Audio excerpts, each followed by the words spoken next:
Mais uma vez eu cumprimento os meus irmãos com a paz do Senhor. Sim, Efésios capítulo 2, verso 1. Como eu já estou acostumado, eu vou pregar expositivamente esse texto aqui.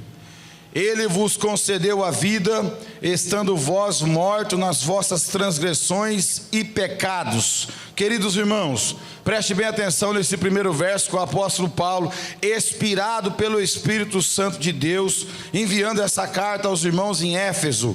E a gente percebe aqui uma grande revelação do nosso estado espiritual antes de conhecer Jesus, da nossa maneira de viver aos olhos de Deus, antes de Jesus passar na minha e na sua vida com a obra redentora dele. Você precisa olhar para esse primeiro versículo e se colocar dentro dele, ó. Ele vos concedeu a vida, estando vós mortos nas vossas transgressões e pecado. Explica isso, pastor. É a minha vida, é a sua vida antes de Jesus chegar até eu e você. Por quê? Porque a Bíblia diz que todos pecaram e destituídos estão da glória de Deus. Nós recebemos o pecado original de Adão. Adão caiu e toda a humanidade caiu com ele. Então, meus irmãos, qualquer ser humano nessa terra, independente do nível intelectual, financeiro, raça dele, se ele não encontrar Jesus, ele também se encontra mortos nos seus delitos e pecados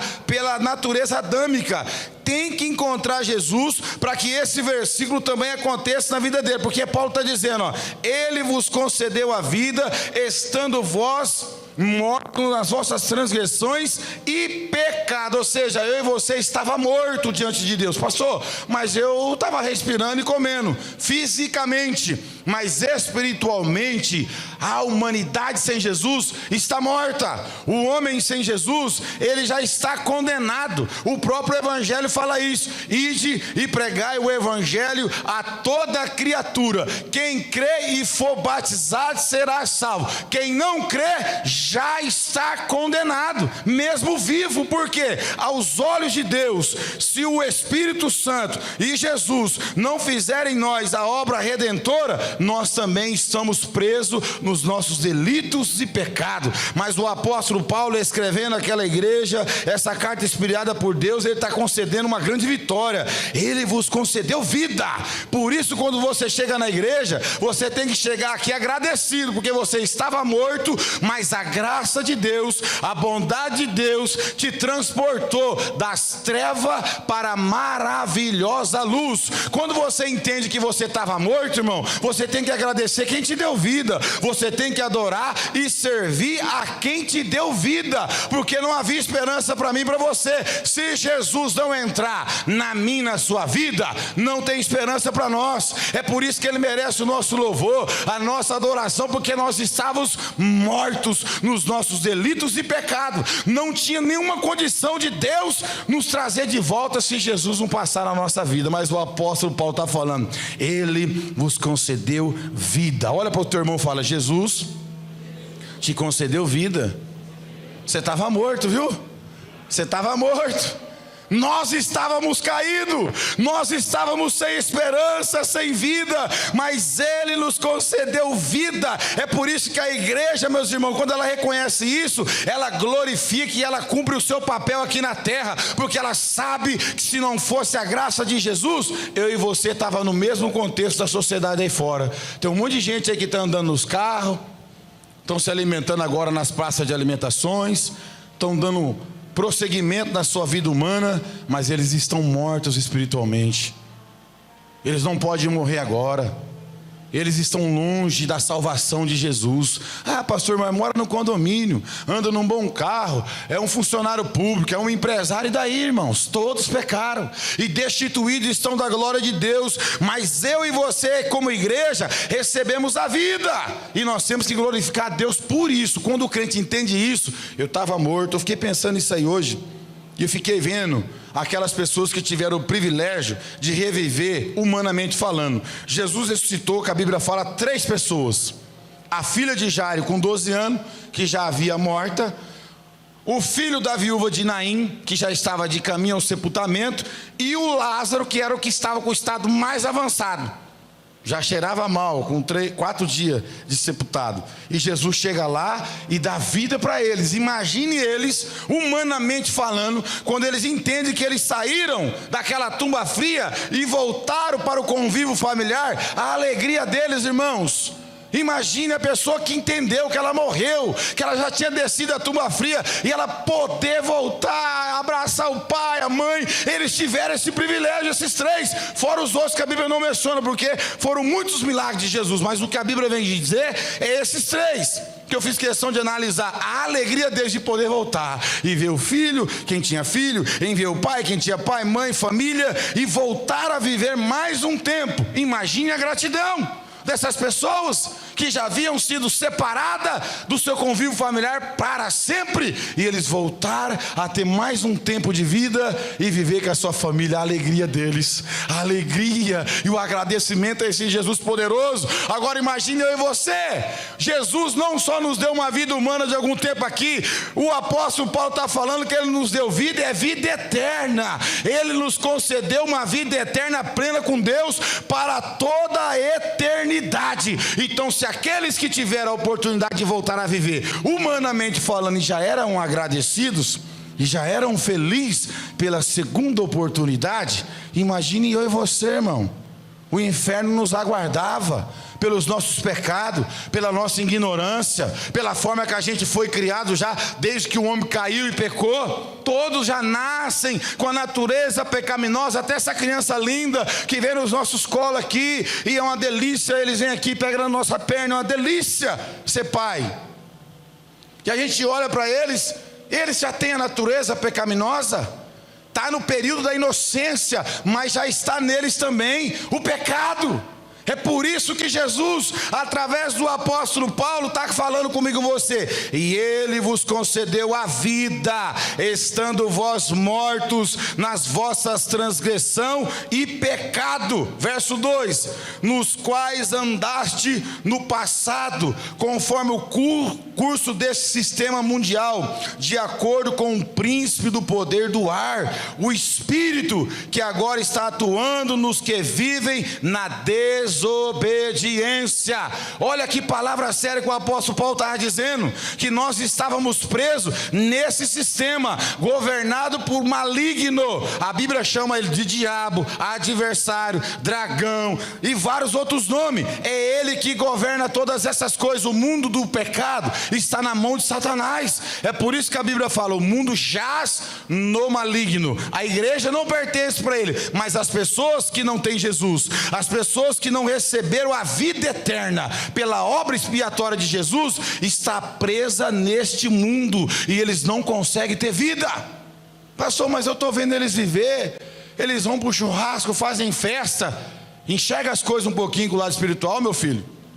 Veja o perigo que é viver só humanamente falando, sem a esperança da salvação. Veja a tragédia anunciada desde o capítulo 3, vigendo da queda. Se o homem não passar pela obra redentora de Jesus, ele está preso a este mundo, a esse sistema pecaminoso, pecador, que a gente está vendo até hoje. É por isso que 1 de João capítulo 4, verso 5, eu amo aquele versículo, presta atenção, está escrito assim, ó: pois todo aquele que é nascido de Deus vence o mundo. Essa é a vitória que vence o mundo, a nossa fé. Se você não nascer de Deus, você pode ter certeza, pode ser quem você quiser ser, rico, pobre, instruído ou não, você está na mão do inimigo.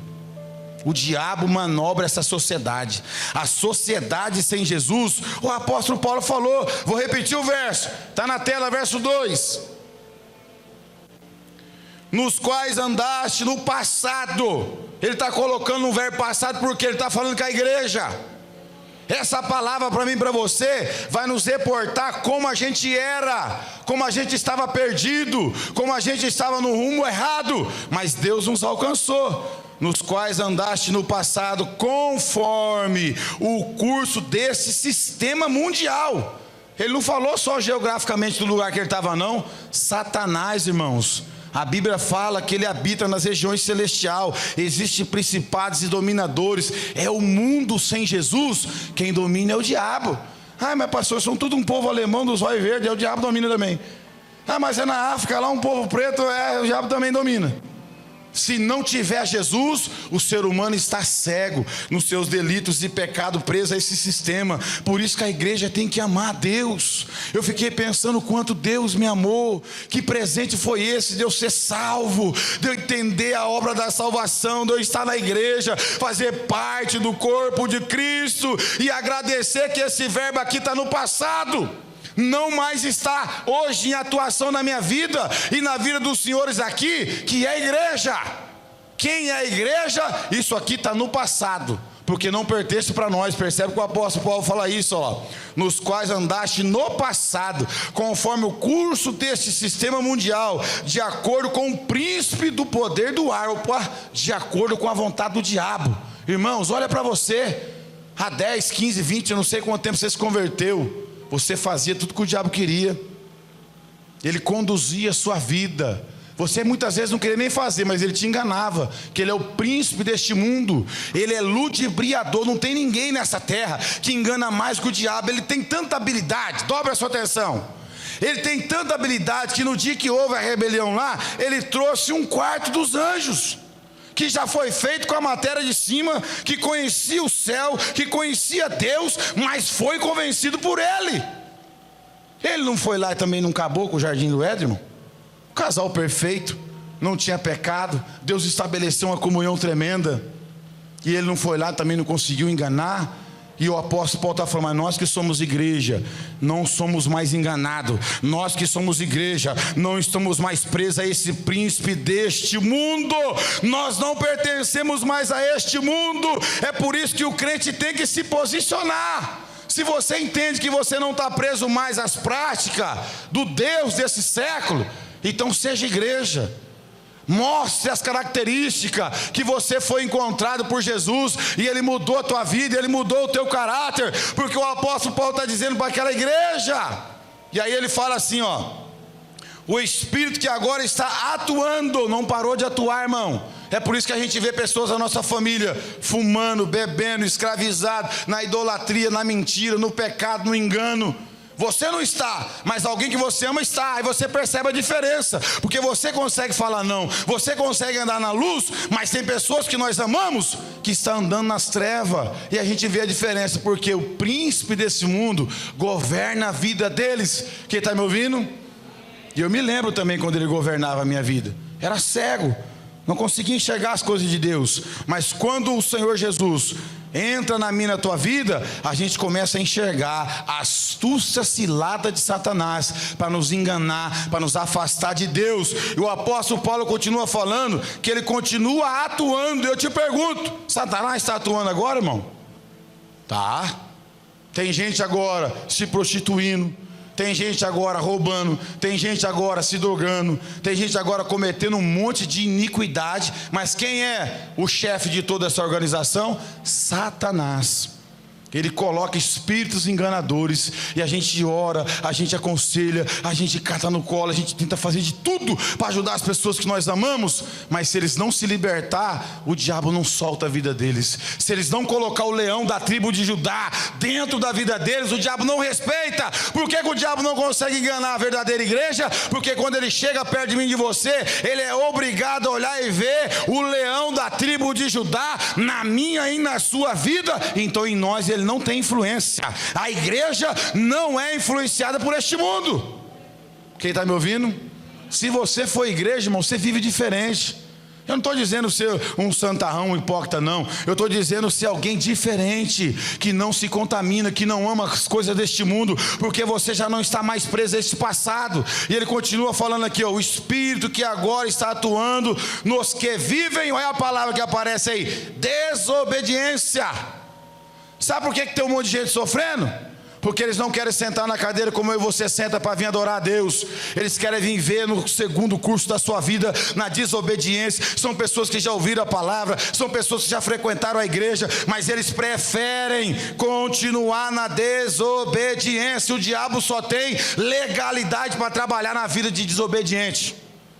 Mostra para mim na Bíblia aí alguém que estava obedecendo a Deus, a não ser aquele caso de Jó, que foi uma permissão de Deus e não mais aconteceu isso. Nós não encontramos mais essa história nem no Antigo e nem no Novo Testamento, uma permissão daquela envergadura. E Deus tem a presciência, Ele sabia o resultado final, por isso Ele permitiu. Quando o diabo começou a trabalhar na vida de Jó, Deus já estava vendo o final de tudo. Falou, vai lá, eu sei o que vai acontecer. Agora vem cá, na desobediência Satanás trabalha. Quem está me ouvindo? Se você e eu ficar aqui dentro, irmão, e não levar essa palavra séria na nossa vida, não se comportar como um cristão verdadeiro e ficar na desobediência nos bastidores, ele atua na desobediência. É um caminho aberto para ele entrar. É por isso que a gente vê um monte de gente enroscada com arame farpado, porque vive na desobediência, não obedece, não leva a sério a palavra de Deus. E o apóstolo Paulo está falando, sou eu atuando nos que vivem na desobediência. Verso 3. Anteriormente todos nós, ele está no pacote, irmão, o plural aí. Anteriormente todos nós também caminhávamos entre eles, buscando satisfazer as vontades da carne, segundo os seus desejos e pensamentos, e éramos por natureza destinados à ira. Paulo reconheceu quem ele era, mesmo judeu, ele era pecador, também fazia a vontade da carne, como eu e você.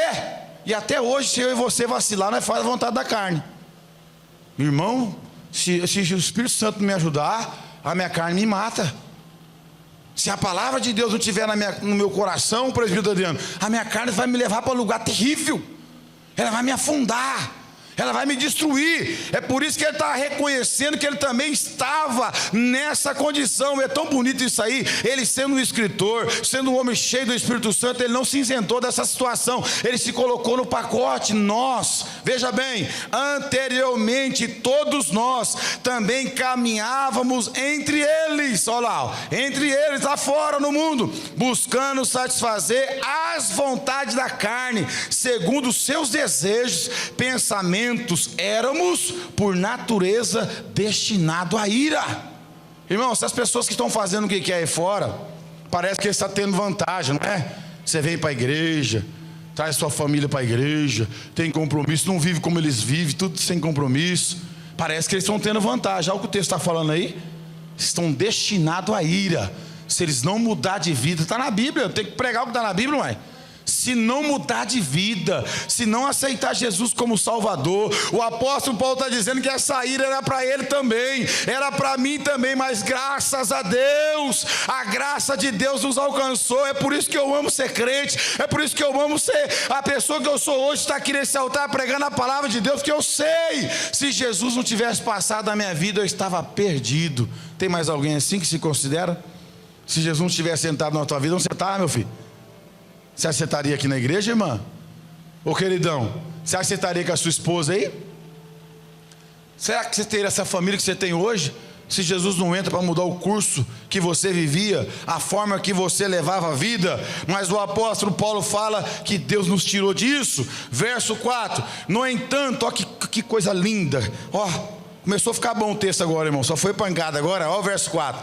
No entanto, Deus, que é rico em misericórdia, por meio do grande amor com que nos amou. Oh, glória a Deus. É por isso que tem que amar a Deus. É por isso que tem que amar a obra de Deus, as coisas de Deus, porque foi o amor de Deus, foi a sua misericórdia que nos amou, que nos alcançou e revelou o seu amor na cruz, irmão. As pessoas que não querem Jesus hoje, eles estão rejeitando a cruz.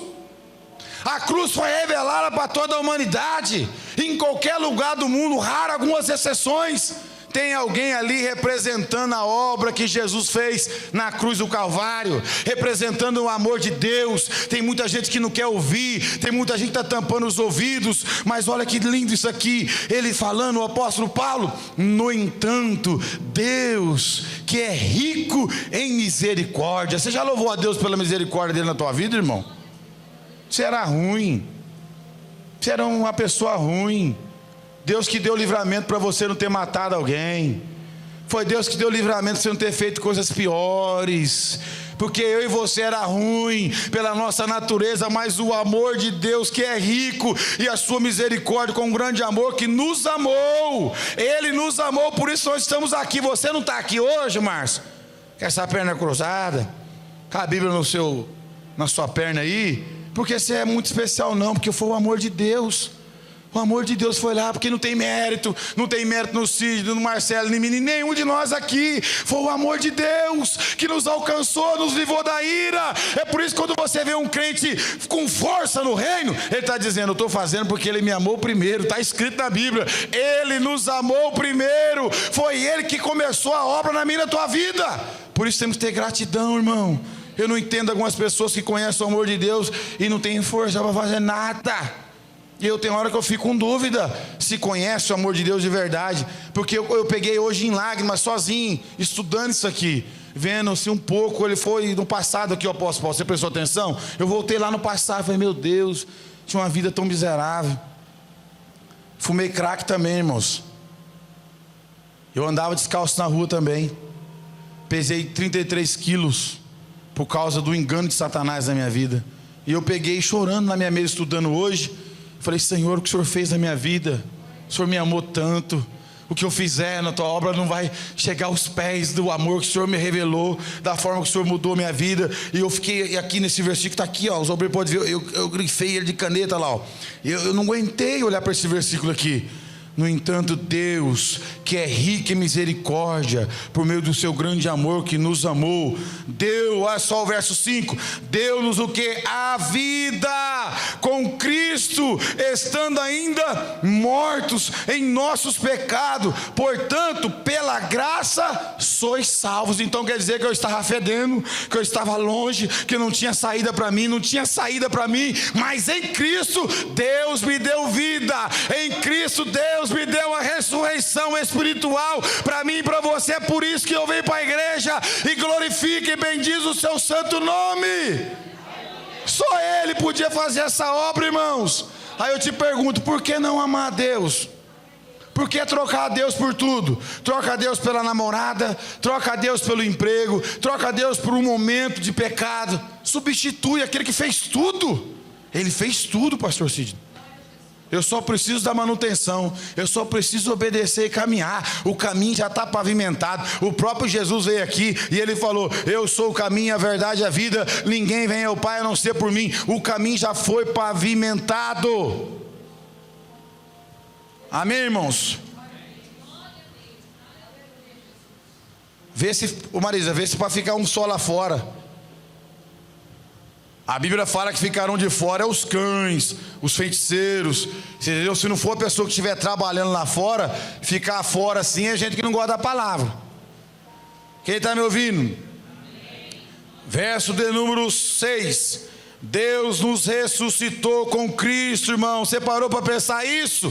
Jesus ressuscitou há mais de 2000 anos atrás, mas eu já estava no pacote. A igreja já estava no pacote, no plano eterno de Deus. Nós também ressuscitamos com Ele. Não existe maior vitória do que essa. Verso de número 6. Deus nos ressuscitou com Cristo, com Ele nos entronizou. Olha isso, nos lugares celestiais em Cristo Jesus.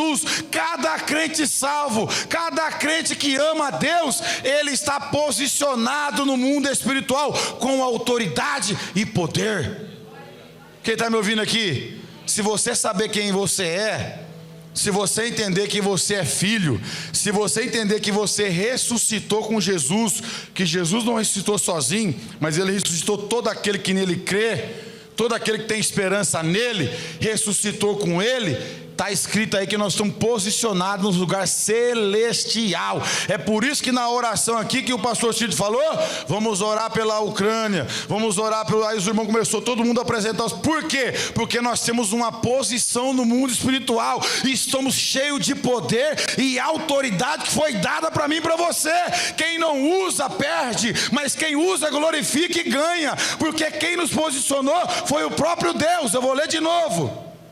Deus nos ressuscitou com Cristo, com Ele nos entronizou. O que é isso? Ele colocou nós assentados nos lugares celestiais com autoridade. Aonde habita o poder de Jesus nos ares, a igreja está junto, e a igreja tem autoridade. A Bíblia está dizendo que eu tenho autoridade, que Deus me colocou, entronizou nos lugares celestial em Cristo Jesus. Então você não é qualquer coisa não, meu irmão. Você anda aí de qualquer jeito, achando que você não tem importância nenhuma. Tem alguém dizendo que você não é nada? Tem alguém dizendo que você não serve para nada? É mentira. O próprio diabo ou pessoas usadas por ele, que te menospreza, que não vê nada em você com o olho maligno que tem, porque a Bíblia fala: se de sorte teus olhos for bom, todo o seu corpo será luminoso, mas se os seus olhos for mal, todo o seu corpo será tenebroso. Tem gente que não vê nada mesmo em ninguém, porque o problema está no olho dela. É ruim, não tem luz dentro de si, então aquilo não é crente, aquilo não serve para nada, e sai julgando todo mundo. Mas o texto está dizendo que quem nos entronizou foi Deus. Se Deus colocou eu e você lá, estamos lá para a glória do nome dele. Agora eu vou usar essa autoridade, eu vou usar essa autoridade da igreja, na minha casa, na minha cidade, no meu país, nessa terra. Eu tenho que usar essa posição que Deus me colocou em Cristo Jesus. O apóstolo Paulo fez isso aqui para você entender, irmão. Se posiciona, minha filha. Usa a posição espiritual que você tem. Ore a Deus. Levante as suas mãos ao céu e diz para o diabo e toda a sua companhia ouvir: eu pertenço a Deus, eu ressuscitei com Jesus Cristo, Ele me entronizou nos lugares celestiais, eu sei a minha posição. Quando o crente sabe a posição dele, ele não tem medo do diabo. O diabo pode ciscar, gritar, vir com a ferramenta do abalo, mas se você sabe e você tem no seu coração quem você é em Deus, você sabe que o diabo vai cair, você sabe que ele não vai prevalecer, irmão. Quantas vezes o apóstolo Paulo passou isso?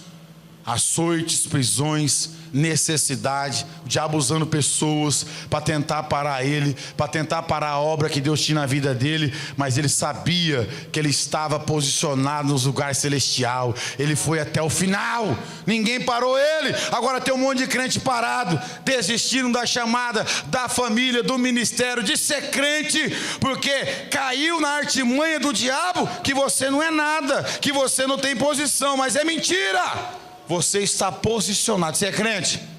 Levanta a mão para mim aqui, quem é crente. Se você é crente, irmão, mesmo com as suas fraquezas, escuta isso, a Bíblia diz que o poder de Deus se aperfeiçoa nas nossas fraquezas. Mas se você é servo de Deus, serva de Deus, se posicione. Entenda que você tem uma posição nos lugares celestiais em Cristo Jesus. O diabo não consegue te parar quando você entender quem você é. Eu me lembro, eu vou repetir aqui. Minha mãe está aqui, tadinha, não vai se constranger. A primeira vez que o inimigo pegou a minha mãe, eu estava trabalhando no curtume, e eu era um obreiro novo, aprendendo. E às vezes que eu expulsei os demônios, era junto com os pastores, com os obreiros, né? Vai na carona, aí você expulsa, você fica até corajoso, tá 3, 4 lá, todo mundo engravatado, sai, você vai junto no bolo. Mas aí nesse dia eu cheguei de madrugada, meus irmãos estavam para fora de casa, e o inimigo lá com a minha mãe, toda torcida, e xingando, falando um monte de palavrão, e eu já era o crente, e ele tentando me abalar: você não tem autoridade, quem é você? Aí eu montei na bicicleta, eu lembro até hoje desse testemunho. Eu morava já na rua 8, e meu pastor do lado do SES na Santa Terezinha, e eu trabalhava no curtume, saiu o horário das 2 da manhã. Falei: meu Deus, vou andar tudo isso aqui, eu sou crente, esse demônio tem que sair. Quem que é esse demônio para falar que eu não tenho autoridade? E o Espírito Santo de Deus me ajudou, irmão. Eu fui até a esquina, voltei com a bicicletinha, eu pulei dela, parecia o Homem-Aranha, eu pulei dela rápido, entrei lá dentro da minha casa, diante de Deus, a primeira vez que eu expulsei sozinho. Satanás, em nome de Jesus, no poder daquele que te venceu na cruz do Calvário, eu peguei a carona que eu aprendi, os pastores falavam essas palavras, eu aprendi. Aí eu fui lá: pastor Cid, ela está me vendo ali, mas ela sabe que hoje ela é livre. Eu peguei Márcio, falei: no nome de Jesus, sai, Satanás. Ele teve que sair, irmão, rapidinho. Minha mãe voltou lúcida: ai meu filho, porque nós temos uma posição em Deus, em Cristo Jesus, nos lugares celestial. Quase que eu ia passar vergonha, bater palma de madrugada lá para expulsar um demônio que não aguenta 2 minutos o nome de Jesus na orelha dele. Mas quando você sabe quem você é, Deus coloca coragem em você. E o apóstolo Paulo está dizendo para aquela igreja que Deus nos ressuscitou em Cristo Jesus, com Ele nos entronizou nos lugares celestiais em Cristo Jesus. Olha o verso 7: para revelar nas eras vindouras a suprema riqueza da sua graça por intermédio da sua bondade para conosco em Cristo Jesus. A igreja revela a bondade de Deus. Aonde a igreja chega, o diabo perde força. Aonde a igreja chega, o inimigo tem que bater em retirada, irmãos. Se você é a igreja, você tem que chegar e entender a sua posição e se manter firme. O diabo não vai te resistir. Eu era o primeiro crente da minha casa. Hoje eu vejo a minha irmã que prega, a Gisele. O Alex está na desobediência, no verso 2 lá em cima, mas está vivo ainda. Eu creio que na corda, não sei de que jeito Deus vai trazer. A Juliana também aceitou Jesus, batizou numa igreja. Não é a igreja que eu queria, mas está lá. Vai de vez em quando. A minha mãe batizou, está aqui na igreja. Eu fui o primeiro crente em casa. E eu ia fazer uma oração pela comida. O pastorzinho. O pastorzinho. As pessoas me zombavam um pouquinho. E eu fui enfrentando tudo aquilo. Eu sabia quem Deus me levantou. Eu sabia a minha posição. Hoje eu prego para minha família. Hoje a glória de Deus é revelada para todas as pessoas que nos conhecem. Porque você tem que saber a sua posição. Olha o verso 8, que tremendo. Porquanto pela graça sois salvos por meio da fé. Isso não vem de vós, é dom de Deus. Nenhum de nós aqui estamos aqui por mérito. Nenhum. Estamos nivelados, irmão. Por isso que ninguém pode querer ser mais que ninguém, não. É até feio quando uma pessoa quer ser mais que os outros, porque tem uma casa melhor, porque tem um salário melhor, porque anda num carro melhor. Isso é bobeira. Todos estamos niveladinhos assim, ó. Ninguém tem mérito para nada. Se Jesus sair da minha e da sua vida, o diabo devora eu e você. Que ele está procurando. 1 Pedro 5,8. Vigiai o vosso adversário. Aí ele de novo aí. Ele não desiste não, velho. O diabo anda ao derredor, rugindo como leão, buscando a quem possa tragar. Mas se a igreja está posicionada no seu lugar, ele só leva prejuízo, irmão. Ele só leva prejuízo. Por quê, Márcio? Antes, porque fala ao derredor, porque Salmo 34, 7, nesse mais próximo, Deus ama tanto, que eu acredito nisso, que ele acampa um anjo ao redor daquele que os teme, e a gente é guardado sem ver, irmão. Tem tanto livramento que acontece na nossa vida, se Deus não abriu seus olhos espiritual, mas os anjos de Deus já te guardou muitas vezes, porque você é a igreja, porque você está assentado em Cristo Jesus, nos lugares celestial. Você precisa entender isso. Mas quando eu olho aqui no verso 8, pela graça sois salvo, por meio da fé, isso não vem de vós, é dom de Deus, significa que o favor de Deus nos favoreceu. A graça de Deus nos alcançou. Por quê, irmão? Você pergunta assim, por que eu e não o outro? Aparece a palavra aí, pela fé. Tem gente que a graça se revelou, mas eles não querem saber. Tem gente que já conhece a graça sim. E existe uma teologia furada aí que fala da graça irresistível. É mentira. Se eu e você não dar manutenção no que Deus fez, nós vamos perder, irmão. Se a gente não amar essa palavra aqui, nós vamos perder. Se a gente não entender o nosso papel, que é obedecer o nosso Pai, permanecer firme até aquele grande dia. A Bíblia então, por que vai estar escrito assim? Aquele que pensa, no original está assim, aquele que pensa estar em pé, cuide-se para que não caia. Se a graça é irresistível, por que tem orientação para cuidar, para zelar? Então a nossa obrigação aqui, quem está me ouvindo, zele da salvação que Jesus conquistou por você. Não negocia isso não, meu filho. Ame Jesus, ame a Deus, ame a sua salvação, que é o seu bem maior, porque o seu carro, a sua casa, o dinheiro da tua conta, se Jesus voltar agora, vai ficar para o anticristo governar. Fica lá, curte lá a sua piscina, e me chama também que eu vou, e o seu sítio, a sua favor, vou lá, e quando a gente estiver aqui, mas o nosso bem maior não está aqui, irmão. Amém? Aqui a Bíblia diz que o ladrão, escuta, a traça, a ferrugem corrói. Mas aí Jesus falou, fica tranquilo, quem está comigo, para onde eu vou levar, lá o ladrão não entra, lá a traça e a ferrugem não corrói. Ele está falando de um plano perfeito, de um lugar extraordinário, lindo, para aqueles que valorizam a salvação em Cristo Jesus. Irmão, não existe benefício maior que esse. Tem um monte de gente que mora em beca, em favela, esses muitos refugiados agora que largaram tudo para trás, eles são crentes, irmão. cada parada eles estão orando. Eu vejo alguns vídeos, eles oram, eles agradecem a Deus e as casas estão lá tudo destruídas, parentes mortos, mas eles sabem que eles têm uma posição em Cristo Jesus nos lugares celestiais. Se tudo acabar aqui, meu irmão, é início da eternidade. A morte, a Bíblia diz em Salmo 116, dos santos aos olhos do Senhor é como preciosa. Viu? A gente é que chora. Deus, ele não gosta de ver o ímpio morrer. Está lá no livro do profeta Ezequiel, capítulo 18. Ele detesta ver o ímpio morrer. Ele tem misericórdia, ele fica com dó, né? Está escrito lá que Deus não se alegra com a morte do ímpio, porque sabe o final dele. É distanciamento eterno de Deus. Então, quando você olha para esse verso aqui, ó, a única coisa que você tem que fazer, crente, é dar manutenção na tua fé. Pastor, o que eu tenho que fazer então? Ame a igreja, ame a palavra. Não troque as coisas de Deus por outras coisas não, porque senão você vai dar evidência que você não é salvo. O salvo quer estar na comunhão, meu irmão. O salvo ama a Santa Ceia. O salvo ama a escola bíblica. O salvo ama a oração, mesmo que alguns tenham dificuldade de ser igual a alguns, mas ele ama, ele está presente. Olha o verso 9, aí eu vou acabar. Olha só que tremendo. Não vem por intermédio das obras, a fim de que ninguém venha se orgulhar por esse motivo. É verdade. Tem aquelas pessoas que podem encher uma peru, um caminhão de cesta básica, chegar numa favela e dar lá para o pessoal e achar que por fazer bondade ele será salvo.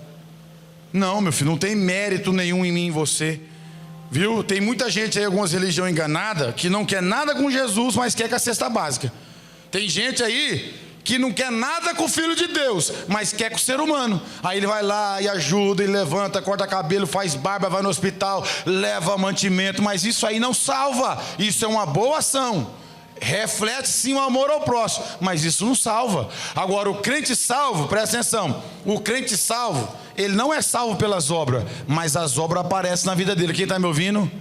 Uma pessoa que não ajuda ninguém, irmão, vou falar a verdade, que eu fui chamado para falar. Uma família que não tem piedade com ninguém. Até os da família, quando passa dificuldade, fecha a porta, endurece o coração, não ajuda ninguém. A despensa está cheia, mas não compartilha. É egoísta, pensa em si mesmo. Tem que rever se é crente, porque a generosidade está no coração do crente. É verdade que às vezes a gente tem dificuldade, mas ela aparece de vez em quando, ela aparece, porque Deus está dentro de nós. É impossível a gente ver uma necessidade e não ser comovido. Quem está me ouvindo? Tem hora que a gente vê as pessoas passando dificuldade ao nosso lado e nós não somos comovidos em nada, mas se a gente é salvo, as obras vão aparecer, irmão. Agora não aparece nada e fala que é salvo, a obra não salva, mas o salvo tem obra. Pronto, o salvo tem obra, ele está disponível a ajudar, a compartilhar, a estender as mãos. Quem está me ouvindo aqui? Porque, irmãos, tem hora que a gente assusta com os crentes. Tem crente que não divide nada, irmão. Tem crente que é o seguinte, meu filho, você pediu ajuda para ele, você fez ele fechar o semblante. Fala para ele dar uma oferta na igreja para ajudar na construção, fecha o semblante, fica bicudo, come tudo de coxinha, de lanche, come tudo de qualquer coisa, mas não ajuda. Enche a barriga de qualquer coisa, não contribui, não socorre ninguém. Quem está me ouvindo aqui? O texto que está falando aqui, irmãos, ó, não vem por intermédio das obras, a fim de que ninguém venha se orgulhar por esse motivo. É verdade, mas o salvo sempre vai estar ajudando alguém, amando, fazendo sem a outra ver, viu? Faz com a direita e não deixa a esquerda ver, não, viu? Não põe no rádio, não, que você ajudou lá, fez, não, fica quietinho, que Deus está vendo. Isso aí eu fico feliz, porque eu estou sendo ensinado. Eu vejo muita gente no pio ajudar, faz aquilo, ó. Faz. Esses dias alguém me ligou, falou, vem aqui pegar 5 cestas básicas aqui. Fiquei uma alegria. Aí eu fui, peguei as 5 cestas básicas, distribuí para alguns irmãos que precisavam, e fiz parte desse amor que chegou até mim. É tão bom, irmão. A Bíblia diz isso, melhor coisa é dar do que receber. Então crente salvo, ele é liberal. Quem está me ouvindo? Crente salvo não é avarento ao extremo, não. Pode dar uma olhadinha, que está faltando cruz aí, está faltando calvário aí, porque os crentes eles se ajuntam. É tão bom, rapaz, os crentes se ajuntam e se levantam, eles vão e se ajudam um outro, e vamos orar e vamos atender. É desse jeito que crente faz, irmão. Quem está me ouvindo? Ô pastor, você não podia pregar aí que eu estou pegando a chave hoje. Você errou o dia, mas eu estou feliz com essa pregação. Eu agradeci tanto a Deus de ser crente, agradeci tanto a Deus dessa graça ter me alcançado, e que Deus continue abençoando meus irmãos. E vou ler o último versículo. Pois somos criação de Deus, realizada em Cristo Jesus, para viver em boas obras, está no plural, ó, as quais Deus preparou no passado para que nós as praticássemos hoje. Boas obras, irmão. Começa dentro de casa também, respeitando pai e mãe, respeitando a liderança, pastor, patrão. Respeite as pessoas, pratique as boas obras, ame, por favor, não dá mau testemunho não. Você entendeu? Se cabe você ajudar e você tem condições, ajuda. Se não cabe ajudar, fala, eu não tenho porque não tem. Mas se tem, compartilha. Faz que vai voltar, meu filho. Volta em dobro. Tudo que a gente faz no reino de Deus volta 100 vezes, não volta? Volta, Deus não fica devendo nada para ninguém. Então, meus queridos, que Deus abençoe, que essa palavra fique ao vosso coração. Nós não estamos presos ao príncipe deste mundo. Seja livre, se posicione nos lugares celestiais, amém? Não deixe o diabo querer jogar o seu passado na sua cara não, porque hoje, 2 Coríntios 5,17, quem está em Cristo, nova criatura é. As coisas velhas se passaram, tudo se fez novo. O diabo não ousa me lembrar do meu passado. Já fez isso quando eu estava expulsando vários demônios e eu atropelava ele. Falava, ô diabo, você é burro, você é inteligente, mas agora você é burro. Você sabe que os meus pecados foi pendurado na cruz do Calvário, estão todos lá lançados no mar do esquecimento. Ninguém pode te acusar se você está em Cristo, irmão. Pode ter feito a barbaridade que fez. Está lá no passado? Está lá no passado. Hoje em Cristo Jesus você está justificado pela obra redentora dele, amém? Ficamos em pé e que Deus abençoe a todos.